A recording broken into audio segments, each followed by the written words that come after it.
Hello everyone, it's Scott, and today we're back with day 2 of Modern Horizon 3 spoilers. We got a lot of interesting cards to talk about, some mythic rares, some more planeswalkers, and a series of reprints that I think will have an impact on Modern. And we got a bunch of flip cards that are similar to those that we got from the last Zendikar set. So we've got our flip lands. So I think we're going to have a lot of interesting things to talk about from today's previews. So before we do, remember to like and subscribe to get further content like this throughout Modern Horizons 3 spoiler season. So let's dive into today's preview. So to start with, we've got Ral, Monsoon Mage. For 1 and a red mana, you get a legendary creature that's a human wizard and is a 1/3.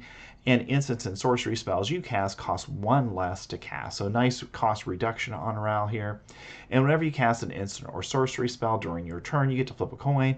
If you lose the flip, Ral Monsoon Mage deals 1 damage to you. If you win the flip, you may exile Ral. If you do, return him to the battlefield transform under his owner's control. And that's where we get Ral Leyline Prodigy. Ral Leyline Prodigy enters the battlefield with an additional loyalty counter on it for each instant or sorcery spell you cast this turn.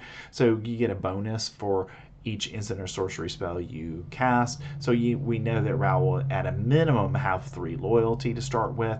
His +1 ability until your next turn, instant sorcery spells you cost 1 less to cast. So that static ability on the front side becomes his plus ability on the back.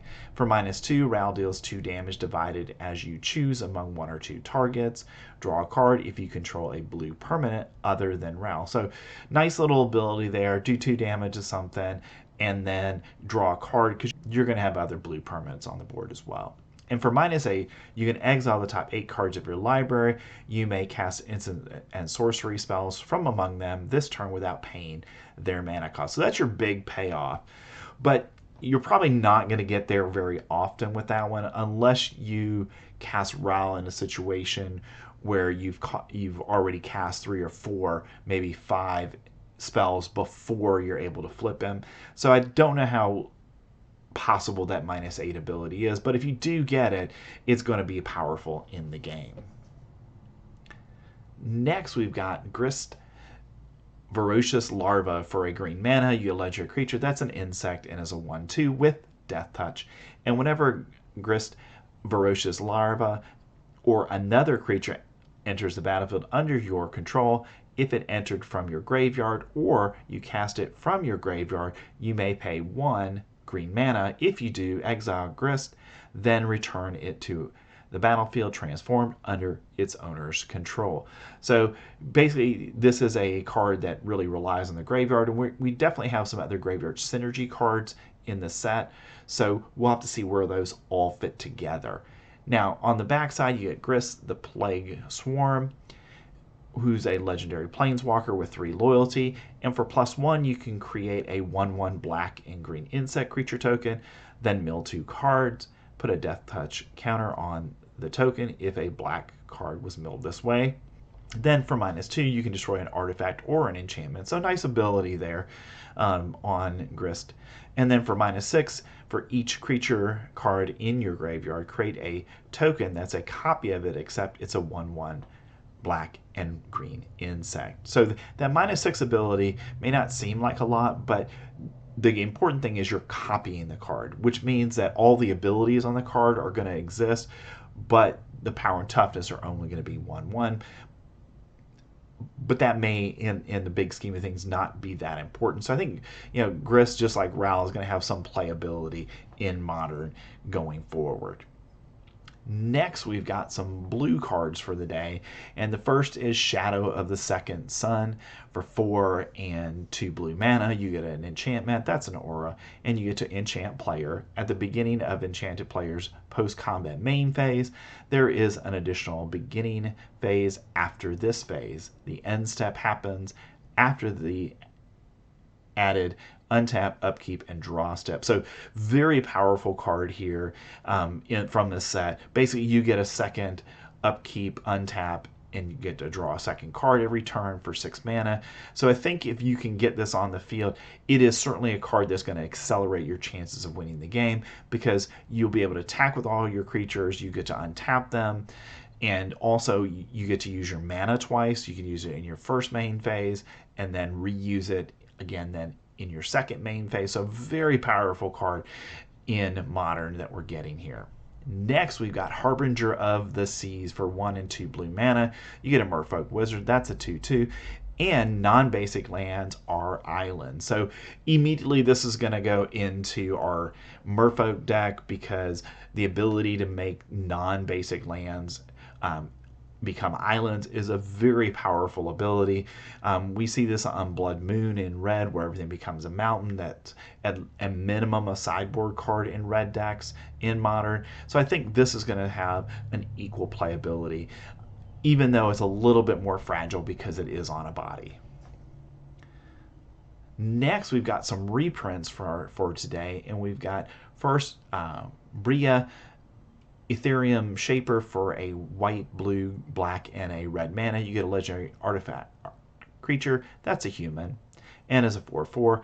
And when Bria Ethereum Shaper enters the battlefield, create 2 1/1 blue Thopter artifact creature tokens with flying, and then you can pay 2 and sacrifice 2 artifacts, and you get to choose one of the following. Bria deals 3 damage to target player or planeswalker. Target creature gets -4/-4 until end of turn, or you gain 5 life. So if you have just a way of generating artifact tokens throughout the course of the game, you can then use those with Bria's abilities to deal damage to your opponent or a planeswalker, kill a creature, or more importantly, probably gain some life that you might need later in the game. And these are both cards that were commander cards before, but now they're going to come into Modern. Next, we've got Kalia of the Vast for 1 a red, a white, and a black mana. You legendary creature that's a human cleric and is a 2/2 with flying. And whenever Kalia of the Vast attacks an opponent, you may put an angel, demon, or dragon card from your hand onto the battlefield, tapped and attacking that opponent. So incredibly powerful ability. If you can attack with Kalia, then you're going to get either an angel, a demon, or dragon that's also going to be attacking your opponent from your hand, put it on the battlefield without paying its mana cost. So incredibly powerful card. Both of these cards I think are definitely going to see play in limited. You get one of these, you're going to want to play it because it's going to be a good card for you. In Modern, I think there is definitely Modern playability here. We'll just have to see if there's an angel deck for Kalia, because that's probably more likely where she's going to end up. And for Bria, I mean, we've seen Esper decks in the 4-color required to cast her. That's going to be your bigger stumbling block. But with so many dual lands in Modern, it probably isn't too much of a barrier to get her into play. Our next card is the Necrobloom for 1 a white, a black, and a green mana. You get a legendary creature that's a plant and is a 2/7 with landfall. And whenever a land enters the battlefield under your control, create a 0/1 green plant creature token. If you control 7 or more lands with different names, create a 2/2 black zombie creature token instead. Land cards in your graveyard have Dredge 2. You may return a land card from your graveyard to your hand and mill 2 cards instead of drawing a card. So if you've got, we already have seen the power of Nissa in Standard, in the Teamer Control deck. So I think this is a card that has kind of that same ability, but instead of generating mana, you're generating value by generating creatures. So I think this definitely has some Modern playability in the right build. But you're going to need things that are going to help pump up your 0/1 plant creature tokens to really get it there. Next, we've got another set of reprints, and these are the medallions that we saw in the past. So we've got the Emerald Medallion that's going to cause all of our green spells to cost 1 less to cast. Then we got our Sapphire Medallion, which is going to, all of our blue spells will cost 1 less to cast. We've got a Ruby Medallion, which red spells will cost 1 less to cast, and Pearl Medallion, white spells cost 1 less to cast. And then we've got our Jet Medallion, where our black spells cost 1 less to cast. So I can see these definitely being played in Modern as a cost reduction piece. For 2 mana, it's not a lot of investment to continue to reduce the cost of your spells turn after turn after turn, allowing you to get out bigger things over the course of a game than you would otherwise, because you didn't have that extra mana reduction cost. So I think these are definitely all going to be Modern playable. Next, we've got White Orchard Phantom. For 2 white mana, you get a Spirit Knight. That's a 2/2 with flying and first strike. And when White Orchard Phantom enters the battlefield, destroy up to 1 target non-basic land. Its controller may search their library for a basic land card, put it onto the battlefield, tapped, and then shuffle. So a very nice ability here on White Orchard Phantom. Is not something we typically see on white cards, is land destruction. So I like the card from that standpoint. And, you know, Knight, Spirit, we've got already a Spirit stack in Modern. So this could potentially fit right in there because it's got the flying and the first strike and that additional ability of destroying one of your opponent's non-basic lands, which could play a key role in the game, because in Modern, most people are playing a very small number of basic lands, if they're playing any at all, because of all the dual lands.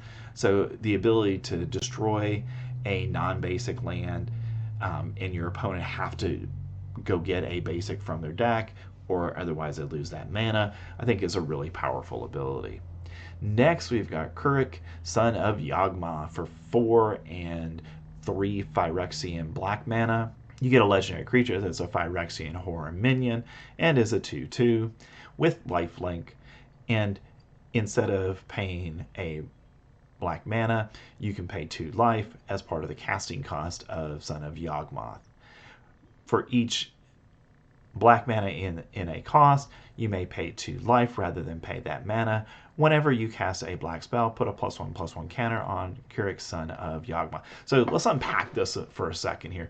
So what Kurik is doing is all of your black spells that require black mana, those can now just cost you 2 life if you need that to happen. And whenever you're casting black spells, you're growing Kurik as you cast them, and it is not you have to cast a creature, it's any black spell. So I think that makes this interesting in a Modern format where we do have some black decks that might want to go ahead and use a card like this. Next, we've got another reprint in Deserted Temple. It taps for colorless mana, and you can pay 1 to untap a target land. So maybe you've got a land that provides either a resource that you want in terms of color of mana, or it does something that you want, and you can use Deserted Temple as a means of getting that land untapped, so you can use that ability a second time. So I think there's definitely playability for this in Modern. Next, we've got another reprint in Opheliamancer. For 2 and a black mana, you get a Human Shaman. That's a 2/2. And at the beginning of each upkeep, if you control no snakes, create a 1/1 black snake creature token with Death Touch. So basically, as long as Opheliamancer is on the field, then you're going to be able to have a 1/1 black snake creature token basically always on the battlefield. So if one dies, no big deal, you get another one the next turn. So I'm not sure if this really has a lot of Modern playability in it, but it is something that we've seen reprinted a few times and was one of our jumpstart cards. Next, we've got Strix Serenade. For a blue mana, you get an instant that counters target artifact, creature, or planeswalker spell. Its controller creates a 2/2 blue bird creature token with flying. So 1 mana counterspell, it's got to be good. Being able to counter something on turn 1, even though you're giving them a 2/2, think about it as, oh, I'm going to counter your Ragavan, or I'm going to counter a piece of your combo that you're trying to go off in the Rakdos deck with. So I think this is definitely going to be Modern playable. The question is, how many of them are you going to have in your deck? Next, we've got our land series for the set. And we've got about 20 of these lands that are creature slash spells that are also on the backside a land. So they serve that dual purpose in your deck. So it gives you a way to have maybe a little bit more land early in the game if you draw the card, but then late in the game, then you're going to play the non-land side of the card. So our first one is Witch Enchanter for 3 and a white mana. You get a human warlock. That's a 2/2, and whenever a Witch Enchanter enters the battlefield, destroy target artifact or enchantment an opponent controls. Okay, it's a little overcosted because we know we can do this for 3 right now in Standard, but you get that added advantage of Witch Blessed Meadow, and it's, of course, a land that's going to produce white mana for you, and as Witch Blessed Meadow enters the battlefield, you may pay 3 life. If you don't, it enters the battlefield tap. So I like the ability of paying the life as a means of having it come into play untapped. Okay, so there's a cost to it, but in the right situation, you may be willing to pay that cost. Next, we have Disciple of Frailus for 3 and 3 green mana. You get an Elf Druid. That's a 3/3. And whenever Disciple of Frailus enters the battlefield, you may sacrifice another creature. If you do, you gain X life and draw X cards, where X is that creature's power. So really nice ability here. Now the 6 mana is a lot for this card, but again, in that mid to late game, it might be something that you would consider playing in your deck because it has Garden of Frailus as the land side of it. As Garden of Frailus enters the battlefield, you may pay those 3 life. If you don't, it enters the battlefield tapped, and again will produce green mana. So probably this isn't one that I'm thinking is going to be likely to see a lot of play, but certainly limited playable. Next, we've got Blood-Soaked Insight for 5 and a hybrid black-red mana, and we have 2 of those, and it's a sorcery. This spell costs 1 less to cast for each life your opponent has lost this turn. Target opponent exiles the top 3 cards of their library until end of your next turn. You may play those cards. If you cast a spell this way, mana of any type can be spent to cast it. So really nice ability here to go ahead and take cards from your opponent, like Siphon Insight currently in Standard does. And the cost reduction here, if you got a couple creatures, you can attack first before you do this. Maybe you can reduce the cost by 3 or 4, maybe even 5 mana if you can get enough damage in. And as a result of that, you can then go ahead and cast this for a couple of mana and then still have the ability to play those other cards on that particular turn. Now, if you need a land, you get Sanguine Morose. And Sanguine Morose enters the battlefield tap, but it does produce black and red mana. So that's going to be the thing that we're going to see with the hybrid mana symbol cards. They're going to produce 2 types of mana. The disadvantage over the downside is it will come into play tap. But I think, as we look at these cards, this is definitely one that's, playable in Modern because the potential upside is pretty good for you. Next, we've got Drowner of Truth for 5 and hybrid Simic mana or green and blue, and we pay 2 of those, and you get an Eldrazi. That's a 7/6. It has Devoid, and whenever you cast this spell, if colorless mana was spent to cast it, create 2/0/1 colorless Eldrazi spawn creature tokens with sacrifice this creature and add 1 colorless mana. So decent creature, about the cost that we're seeing many of these Eldrazi's go for. But then again, early in the game, you need extra land. You can play it as Drowned Jungle. It enters tapped and is going to produce green and blue mana for you. So definitely a card that I think, could be played in a Modern deck because you do get that advantage of having that flip land. Next, we've got Glasswing Grace for 3 and hybrid Orzhov mana, which is in white or black, and you pay 2 of those, and you get an enchantment. That's an aura. An enchanted creature gets +2/+2 and has flying and lifelink. So very nice abilities there. Again, it's overcost, but you can play it early in the game as Aged Grace Chapel, where it'll produce white or black mana. So I think, again, probably not one I'm looking to play necessarily in modern deck, but certainly in limited, a good card to play. Next, we've got Legion Leadership for 1 and a hybrid Boros mana or red-white. It's an instant, and until end of turn, double target creature's power, and it gains first strike. So nice ability on there for 2 mana. So, it's certainly a card that you can play early in the game or potentially, late in the game to get first strike. Hopefully you got something with trample, because when you double that power, that's going to lead to a lot of trample damage getting through. But again, if you need land early in the game, you get Legion Stronghold. That'll produce the red or white mana that you need, and it does enter tapped. Next, we've got Revitalizing Repast.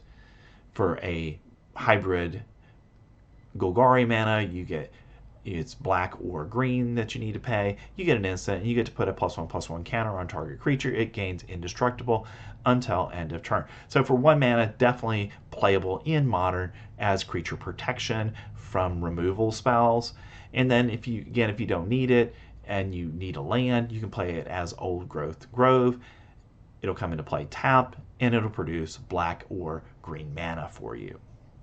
Next, we've got Rush of Inspiration for 1 and hybrid Izzet mana, which is blue and red. You play 2 of those, and you get an instant where you get to draw 2 cards. Then you discard a card at random unless you pay 2 energy. So this probably would go into an energy deck because you don't want the downside of not knowing what you're having to discard.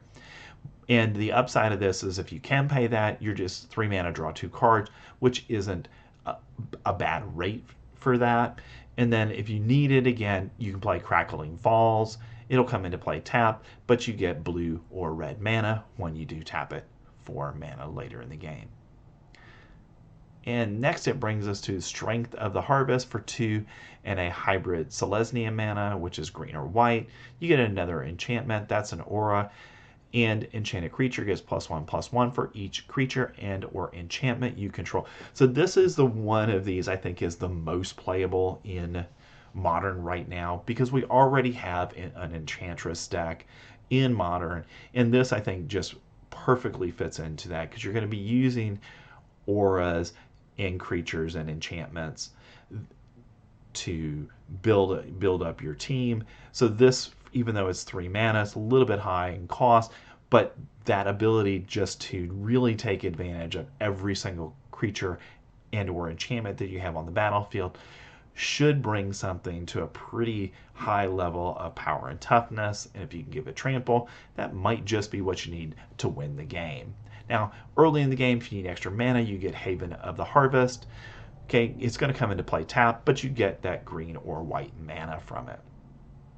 Next, we've got Stump Stomp for 1 and a hybrid Grow mana, which is a red or green mana source. You get a sorcery, and target creature you control deals damage equal to its power to target creature or planeswalker you don't control. So kind of on cost for what we would normally expect to see from the spell. So I think that makes it certainly much more playable when it comes to Modern. Certainly if it was only 1 mana, that'd be better, but I think it's definitely playable. Again, considering the fact that we've got Burn Willow Clearing on the backside, it does come in tap, but you do get that advantage of that red or green mana you can tap it for. Next, we've got Suppression Ray for 3 and hybrid Azorius mana, which is white or blue. You get to pay 2 of those, and you get a sorcery that says tap all creatures target player controls. You may pay X energy, then choose up to X creatures, tap this way, put a stun counter on each of them. So nice ability here to kind of, take your opponent out of being able to attack on the next turn. And it's a really nice way to potentially again, control that. Certainly a limited playable card here. Not 100% sure that it's Modern playable. 5 cost is just really high for a spell of this kind of caliber. But again, we do have that Orderly Plaza on the back side, which does come into play tapped, but you do get that white and blue mana source out of it. Next, we've got some lower rarity cards from the set that we saw today that I want to quickly run through. First is Essence Reliquary for 2 and a white mana. You get an artifact, and you can tap it and return another target permanent you control and all or you control attached to it to their owner's hands. Activate only during your turn. So if it was activate whenever, I think this could be really powerful in Modern. But because it's only on your turn, I really don't think it's going to see much of any play in Modern. Good card in Limited, but not one that I'm going to say we see a lot of play in our Modern format, unless we're looking for something like there's an advantage to recasting things and you get enter the battlefield triggers that are going to be important. Outside of that, I don't think it's Modern playable. Next, we've got Eldrazi Ravager for 5 and a colorless mana. You get an Eldrazi that's a 6/6 with Annihilator 1, and that means whenever this creature attacks, defending player sacrifices a permanent, and you can sacrifice 2 Eldrazi and return Eldrazi Ravager from your graveyard to your hand, and it can be cycled for 2. You discard this card, and you draw a card. So it's got really a nice flexibility to it. So early in the game, you can cycle it, draw a card, and then later in the game, you can bring it back by sacrificing 2 Eldrazi that you might have, and you're probably making some of those 0/1 tokens. So you can sacrifice it and then return it to your hand from your graveyard and then be able to cast it and then take advantage of its abilities later in the game. So certainly an interesting Eldrazi setup because of that cycling ability. I think there's some Modern playability to it. Next, we've got Voltstorm Angel for 3 and 2 white mana. You get an Angel. That's a 4/4 with flying. So basically, we're getting almost a Serra Angel. And when Voltstorm Angel enters the battlefield, you get 3 energy counters. At the beginning of combat on your turn, you may pay 2 energy counters. When you do, choose 1. Voltstorm Angel gains vigilance and lifelink until the end of the turn, or other creatures you control get +1/+1 until the end of the turn. So I can see this in an energy-based deck having, maybe some playability as a top-end card in that kind of deck. But again, that 5 mana in Modern is a heavy price to pay to get a card like this out. Certainly in Limited, a really nice card if you're playing an energy style deck. Next, we've got Amped Raptor for 1 and a red mana. You get a dinosaur. That's a 2/1 with first strike. And when Amped Raptor enters the battlefield, you get 2 energy counters. And then if you cast it from your hand, exile cards from the top of your library until you exile a non-land card. And then you may cast that card by paying an amount of energy equal to its mana cost rather than paying its mana value. So I like this card as, an interesting way to, in essence, go ahead, dig for something, and hopefully be able to pay energy for it. So if you're playing a deck that 2 energy is pretty safe for you to almost guarantee that you're going to get whatever you would get as a non-land card and be able to play it, I think this is potentially a nice card in Modern to play. Because basically it becomes a 2-for-1. You pay 2 mana, you get 2 cards, and I think that's a really nice ability, even in a power-packed Modern format. Next, we've got another reprint in Wirewood Symbiote for a green mana. You get a 1/1 insect, and you can return an elf you control to its owner's hand, and when you do, untap target creature, activate only once each turn. So when you do this, you've got that ability to return an elf to your hand, which means that you also get that recasting, enter the battlefield trigger that elf might have. But again, then you may be able to untap one of your own creatures and create a better blocking situation than you had before. So it's got some Modern playability, but more importantly, in Limited, this will be a good card for you to play. Next, we've got Unstable Amulet for 1 and a red mana. You get an artifact, and when Unstable Amulet enters the battlefield, you get 2 energy counters. And when you cast a spell from anywhere other than your hand, Unstable Amulet deals 1 damage to each opponent.